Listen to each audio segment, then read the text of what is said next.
My stepmom made me sleep in the garage. 10 years later, she knocked on the door of my mansion. It was Christmas Eve, but the only way I knew that was because of the muffled sound of Mariah Carey playing inside the house. Where I was, there were no decorations. There was only the smell of gasoline, cold concrete, and the metallic tang of the lawnmower sitting 2 feet from my head. I was 16 years old, curled up on a rusty army cot in the corner of the garage, wrapped in 2 thin blankets that didn't stop the freezing December air. Through the thin drywall connecting the garage to the kitchen, I heard them laughing. My stepmother, Brenda, and her daughter, Chloe. They were drinking hot cocoa in the warmth. Then the door opened slightly. Brenda didn't step inside, she just tossed a plastic bag onto the concrete floor near my cot. It was leftovers from their dinner. Scraps. "Don't make a mess, Maya," she hissed, her voice like ice. "And don't even think about coming inside to use the bathroom until we're asleep. You smell like grease." She slammed the door. I heard the lock click. That click was the sound of my childhood ending. That night, shivering next to a toolbox, I made a promise to the universe. I would never be cold, hungry, or powerless again. My name is Maya. If you want to hear how I turned that garage into a mansion, subscribe to my channel and listen to this story. It wasn't always like that. Before my mom died, our house was full of light. My dad was a strong, happy man. But grief does terrible things to weak people. When he married Brenda 2 years later, he didn't just bring a wife into our home, he brought a dictator. Brenda was beautiful on the outside but rotten to the core. She brought along Chloe, a spoiled brat who mirrored her mother's cruelty perfectly. The takeover was slow.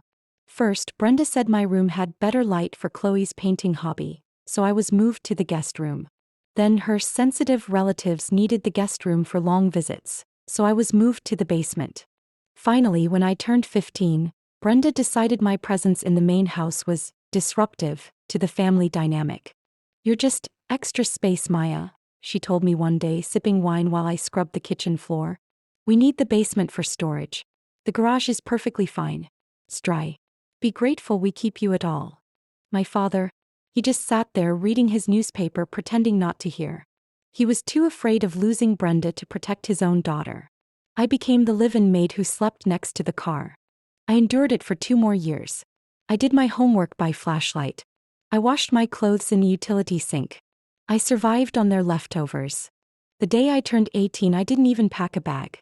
I just walked out the side door of the garage with nothing but the clothes on my back and $50 I had hidden in an old paint can. I never looked back. The next decade was a blur of exhaustion and ambition.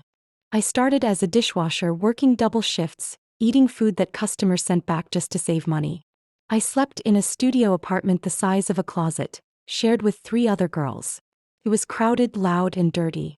But it was paradise compared to Brenda's garage because it was mine. I realized early on that the only way to be truly safe was to own land. To own property. I got my real estate license at night while working days. I saved every penny. I bought my first foreclosure at 22. A rundown shack that should have been condemned. I fixed it myself, learning plumbing and carpentry via YouTube videos because I couldn't afford contractors. I flipped it. Made a $30,000 profit. I reinvested it all. Then I did it again. And again. By 25, I wasn't flipping shacks anymore. I was developing apartment complexes.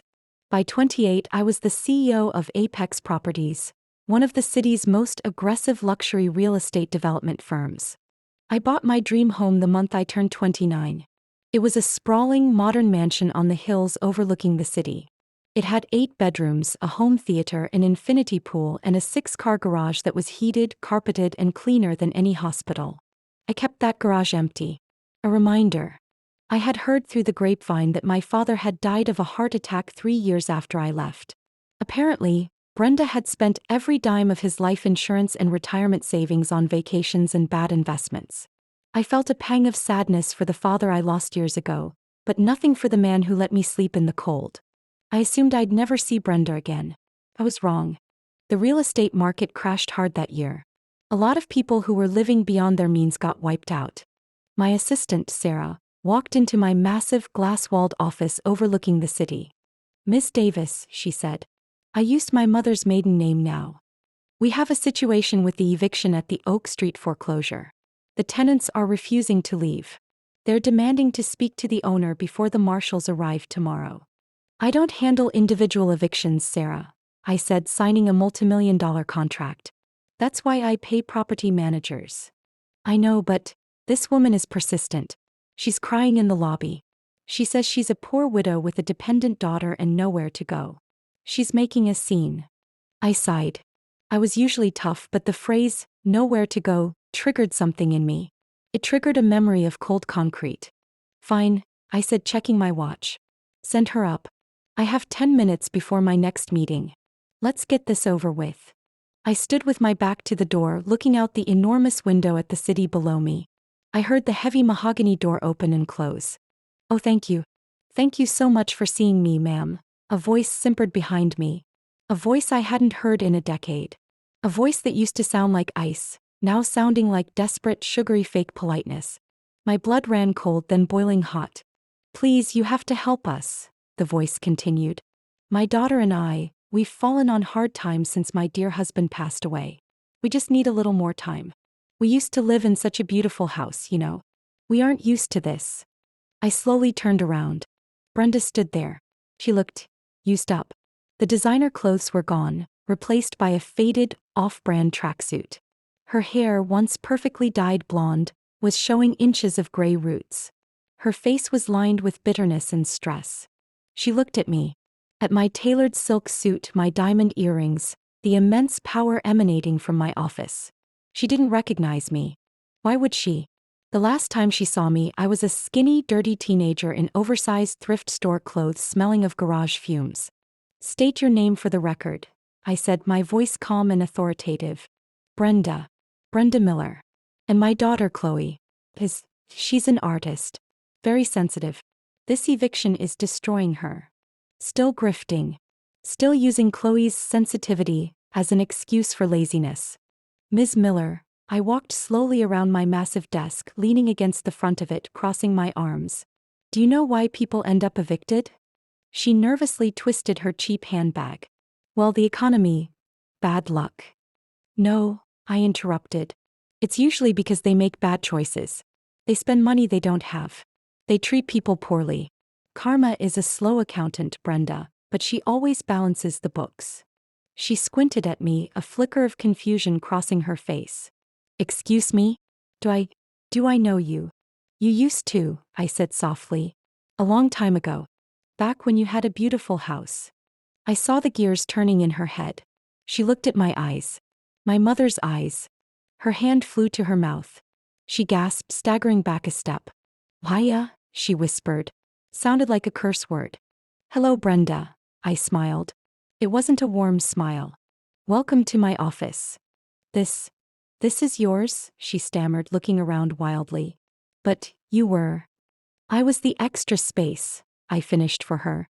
I was the thing you kept in the garage. Her shock quickly morphed into a grotesque mask of fake affection. Tears. Impressive, instant crocodile tears welled up in her eyes. Why? Oh my God, look at you. You're a success. I always knew you had it in you. That tough love I gave you. It worked, didn't it? It made you strong. I actually laughed out loud. It was a harsh, barking sound. Tough love. You fed me scraps on the floor like a dog, Brenda. You locked me out of my own home in the winter. I was overwhelmed, she cried, stepping toward me. Your father was sick.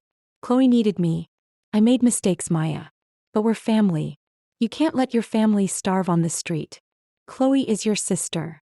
Stepsister, I corrected. And where is Chloe now? Waiting in the car while you beg. She's fragile. Brenda pleaded, falling to her knees on my expensive Persian rug. It was pathetic. Maya, please.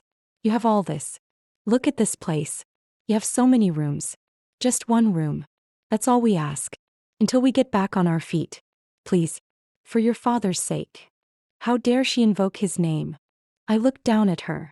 10 years ago, I would have begged for a kind word from this woman. Now she was begging me for survival. A thought crossed my mind. A dark, perfect thought. You need a place to stay? I asked. Her head snapped up, hope flooding her face. Yes. Oh, Maya, thank you. I knew you had a good heart. Thank you. Get up, I said coldly. I pressed the intercom on my desk. Sarah? Cancel the eviction on the Oak Street property. And call my driver. I'm taking Ms. Miller to my house. Brenda was practically sobbing with relief. Your house. Oh Maya, bless you. Bless you. The climax and amp. Resolution. The mansion. An hour later, my black SUV pulled up the winding driveway to my mansion. Brenda's eyes almost popped out of her head as she took in the massive stone facade, the manicured gardens, the sheer scale of my wealth. Oh my, she breathed. It's magnificent, Maya. Truly. We got out of the car. I led her towards the enormous oak front doors. Which wing will we be in? She asked excitedly, her greedy energy returning. Chloe will need good light for her painting, you know. I stopped walking. We weren't at the front door yet. We were standing on the driveway in front of the massive 6-car garage. I pulled a small remote from my pocket and pressed a button. The far left garage door slowly rumbled open. Inside, the space was cavernous, clean, and heated. But it was completely empty, except for 2 army-style cots folded against the wall and a stack of thin blankets. Brenda looked at the open garage, then at me, confusion clouding her face. Maya? What is this? Why are you showing me the garage? I turned to her, my expression completely flat. You said you needed a place to stay, Brenda. You said you had nowhere to go. But, inside the house. She pointed weakly to the mansion. The house is full, I lied. It wasn't. This is what I have available. It's dry. It's heated. It's more than you gave me. The realization hit her like a physical blow. Her face crumbled. You can't be serious. Maya, this is cruel. We can't live in a garage. We are human beings. So was I said, my voice dropping to a dangerous whisper. I was a 16-year-old girl whose mother had just died, and you put me next to a lawnmower for 2 years. You taught me that beggars can't be choosers. I tossed a small plastic keycard onto the driveway at her feet. It made a similar sound to the bag of scraps she used to throw at me. That opens the side door, I said. There's a utility sink in there you can use for water. Bathrooms are at the gas station down the hill. You have until tomorrow morning to decide if you want it.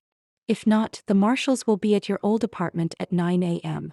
Maya, please, she wailed, tears streaming down her face. Real tears this time. Chloe will hate this. It will break her. Then maybe she'll finally learn how to put herself back together, I said, turning my back on her. Like I did.